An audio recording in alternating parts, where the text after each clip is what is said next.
Hey, what's up everyone? My name's Kyle, and today I wanted to do a rundown on this really cool custom painted Niner Jet that I've been riding for the past few months. This frame has been hand painted by a really awesome artist named Tony Bowman. So Made Rad by Tony, he's up in Bellingham. And Niner surprised me with this frame because we did a launch video for the Niner Jet, and they did a Top Gun spoof where we got to kind of pretend to be in Top Gun for the trailer. Don't do it, Mav, this isn't a good idea. Sorry, Goose, it's time to buzz the tower. And so they decided to order this paint job, which is really cool to make it look like one of the Top Gun fighter jets. It turned out awesome. We've gotten so many kind of comments and looks over the past few months on it. And at Sedona Mountain Bike Festival, everyone kept coming up trying to touch the rivets to see if they're real.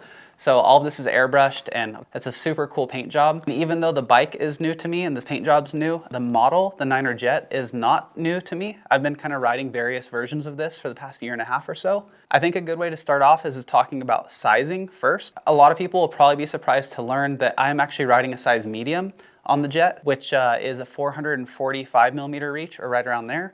And I'm 5'10", 5'10 and a half, somewhere right in there. And yeah, I'm on a size medium. Throughout my whole career, I've always been a size extra large or a large. Like 2012 to 2015, I was on like an extra large a lot. And then 2015 to 2018, I was on a large a lot. And then the last few years, I've been kind of bordering between large and medium. I tried riding this bike in a large for quite a few months, probably 6 to 8 months. And I kept having issues where on a rough section, I'd kind of be over the back of the bike. And then coming into a corner, I'd have to move my body weight to the front of the bike to weight the front tire. Sometimes I'd do it too quick and then the rear would get light and I'd either skid or kind of wash out. And so after a few months of trying and kind of like fighting with the large a bit, I decided to order a medium. And ever since then, I've really loved this bike. It's been super fun. It's a very playful bike. The size medium Jet is actually what we did the video at Seth's Berm Peak at his house, which was really fun. And that was like a really kind of cool, playful video. A lot of jibbing and whatnot. Does that count as a survival of Berm Peak today? 100%. For me, it just made sense, even though the bike is a little smaller than I would really prefer. Usually in a perfect world, I like to be on something around 455 to 460 millimeter reach. So it's a little shorter than I would really choose normally, but it actually has lended itself really well to just being like the play bike. And then I have the Niner Rip, which is a 465 mil reach, and I use that as more of my like race trail bike or enduro bike. In a perfect marriage between bike and rider, you kind of take the bike with its unique DNA and then you change a few things on it and get it to kind of match your riding style. Me personally, I've always been in the riding style where I like to be centered over the bike, kind of equal weight between front and rear wheel for the most part, so that I can do really minute movements and make a big difference on the attitude of the bike basically. So, you know, if I'm in a section where I'm lean back, attacking, and then I want to kind of hit a corner and then maybe manual out of it or something, it's not these big weight shifts where I'm kind of going front to back. It's more centered over the bike and just kind of being playful. So that being said, let's go through a few different parts. Okay, so let's talk about the cockpit on this thing. Starting out, this is actually one of the very first bikes I ever ran a 35 mil clamp bar on. I was going to a 50 millimeter stem on this bike just to get that little bit of extra reach that I was kind of wanting. And when I went to the 50 mil stem, I decided I'll give a 35 a shot. You can feel the added stiffness in a positive way when you're going around corners and trying to just get that lean in angle. But I feel like for my wrist fatigue and just like a little bit of arm pump, all that kind of stuff, it's not worth it. So I think on any future bikes, I'm gonna go back to the 31.8. When it comes to the bar, we're running the P&W Components bar. This is one that I actually kind of helped design back in the day. It has a really nice rise on it. It's around 30 millimeters. It adds a lot of good flex to it. Feels kind of like a carbon bar, but just at a much cheaper price. As far as handlebar width, I gotta check it with the grips on. Right now, I'm at 770 millimeters with the grips on, and I cut the bar down to 760, and then these single lock grips, they just add a little bit onto the ends, usually around 5 on each side, sometimes up to 7 on each side. So one other thing that you can see right up here in the cockpit is this little guy, which is a 10 millimeter plus headset cup. And so this is from, I believe, Wolf Tooth Components. It just presses into where the normal headset cup goes, and it adds 10 mil of stack height.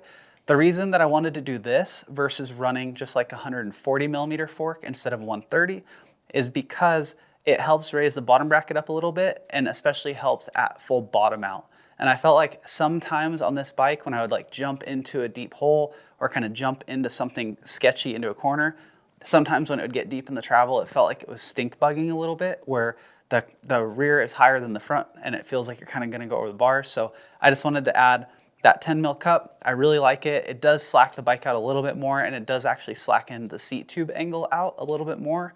But I like it for that kind of like deep in the travel, extra height feeling, a little bit more safety. So aside from that, I'm running P&W components grips. These are the regulars, they're not the fat. And then I'm running XTR 4-piston brakes, front and rear, and a P&W components loam lever. Going back to the rear of the bike, this is actually one of the first bikes that I got to run full XTR on, like the modern XTR 12-speed. I really, really like it. It's been really awesome so far, but to be honest with you, I feel like I noticed the shifter more than I noticed the derailleur. I like the action of the shifter and how light it is, and also the fact you can dump a couple gears at once. The derailleur, it just does its thing, it shifts gears, it's really light, and the clutch works well, but I can't really tell a huge difference between the XT and the XTR except for the weight. One thing that is interesting is I'm running the more compact cassette, so the 12-speed cassette. Instead of doing like the big 51 tooth cog, this one tops out at a 45. So there are a couple little reasons for that. For one, I really like keeping the gear ratios tighter for technical climbing and kind of playing around. Like on this bike, this is a bike that I go out and just like gym on a lot, and I like having the closer gear ratios. Another reason is that the Niners, they actually run really well with like a 28 or a 30 tooth front chainring. What I mean by that is the suspension feels to me the most active and the most balanced when you're running a smaller chainring on the Niners. And so because of that, I don't really need the huge cog in the rear because I'm running a smaller front one. When I run like a 34 or 36 on the Niners, I feel like when I'm pedaling, it kind of stiffens the suspension a bit versus when I'm running a smaller chainring, it feels a little more active. So that is one of the reasons as well, is that I could just get away with this, save a little bit of weight, have a smaller derailleur, tighter gear ratio, and then I don't really have to worry about the easiest gear because I have such a small chainring on the front. For wheels, I'm running the Stans Arch MK4, so this is the newest hub with the magnetic pawls. If you haven't seen that, it's really cool. But instead of using springs to push against like a ratchet ring, it actually has magnets, and it'll magnetically latch onto the ratchet ring as it goes around. It sounds cool too. So I've really enjoyed this hub set. I haven't had any issues so far. I am running the Arch rim instead of the Flow. This is a 28 millimeter internal width rim. My reasoning behind ordering the Arch was that this bike is kind of spec'd or designed around a 29 by 2.6 tire. And in the past, whenever I've run a 29 by 2.6, it's just such a kind of meaty, heavy tire that I sometimes can feel the weight of it. And I wanted to run a lighter weight casing than I normally would. So this is actually the Super Trail casing. And then going to a slightly narrower rim, instead of running a 30, going to 28, it's just slightly narrower, and it kind of creates a little bit more roll on the sidewall, and it gives the sidewall a little bit more cushion or support when you're hitting things or bottoming out. So I felt like it was going to be a good pairing to do the Arch with the 28 mil internal width, a 29 by 2.6 Schwalbe knobby nick with the Super Trail casing.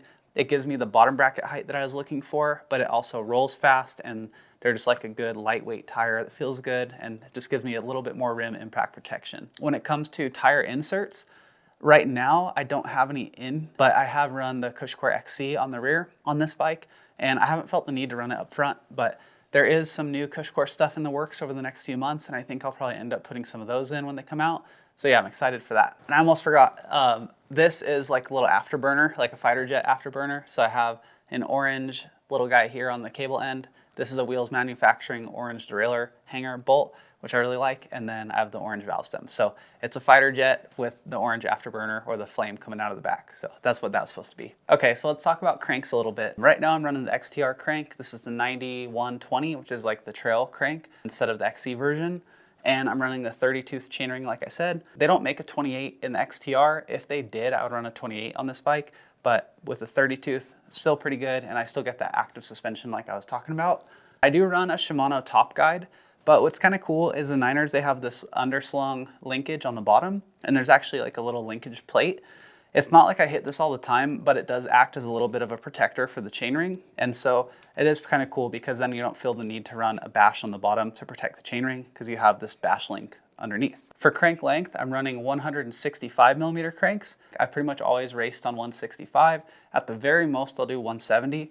But if Shimano and these other companies, if they offered a 160 mil crank, I would run them no problem. I think that anywhere from 155 to 165 is totally fine. I know some people say that it can kind of mess with your pedaling a bit, but the reason I like to run a shorter crank is actually because it shortens your split stance and allows you to kind of feel a little bit more centered on the bike. I just like the way it helps me turn and everything. I don't really think about the pedaling because I pedal because I have to. Like I just pedal to get where I want to go, and then I have fun and enjoy the downhills. So yeah, that's why I don't really worry about the crank length aside from how it makes me feel on the way down. For pedals, right now I am trying out some of the XTR trails. I haven't ridden these ones yet, but I was just gonna try it out again. The last few years I've been on Crank Brothers with the easy release cleat. I broke my ankle a few years back, and ever since then I had to go to that Crank Brothers setup, but I think now my ankles are strong enough to get back on Shimano's, which is what I raced on a lot. All right, so let's talk about suspension and brakes really quick. On this bike, I'm running the Suntour Duralux 36 mil stanchion with 130 mil travel. I would also run the Suntour Ion or Oron, which is a 35 mil platform fork. However, those are undergoing like a redesign. They're gonna also move up to 36 mil, and they weren't quite ready yet for when I was building this bike. So we just did the tried and true Suntour Duralux 36. I've been on this one for a really long time, and it's been great. I haven't really ever had any major issues with it, and especially with the new EQ system, it just makes it really easy to set up, and the fork works great.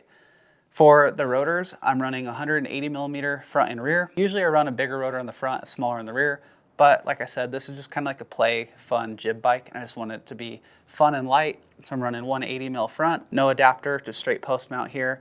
And then one thing that's kind of interesting is on the front, I'm running the pads without any fins. The reason for that is I feel like the fins on the Shimano XT or XTR brakes, they rattle sometimes. And so I run a fin-less front setup, and then I have fins on the rear, which is a little bit interesting. But sometimes I'll run no fins on either, but I just can't stand that rattle, especially on small chatter bump. And so I just always either take the fins off, or you can put like a little bit of Velcro tape here. And that's what a lot of the pro guys do. So that's what I'm running on the fork and the brakes. And then for the rear shock, I'm running a Suntour Trier 2, and that is just like a really nice shock. It's been great. I have a high volume air can on the rear with the high negative volume, and then I don't have any positive volume spacers in there. I just have it set up kind of stock right now, and it feels like it works really well. I don't really have any issues with it bottoming out. It feels great like that. So yeah, so that's a little setup. And then last but not least, let's talk about seat post and saddle. This is honestly one of the things I'm kind of the most picky about, which is funny, but I am trying out a new saddle. This is the SDG Bel Air Carbon. It looks awesome. The way that they've made it is really cool. It doesn't have any like really ways it can unseam and come apart. So I really like the saddle itself as far as like an aesthetic, the weight, and the way that it's made. But it's a little bit narrow for my sit bones. I have around like a 142 or 143 sit bone, and this saddle is kind of more for someone around like 135 to 138. So it is a little narrower than I normally run, especially for a bike I'm gonna be pedaling a lot. But when it comes to like hitting dirt jumps and stuff, it's actually been kind of cool having it out of the way. So when we've been riding this a lot at the rail yard bike park, things like that, I liked it a lot.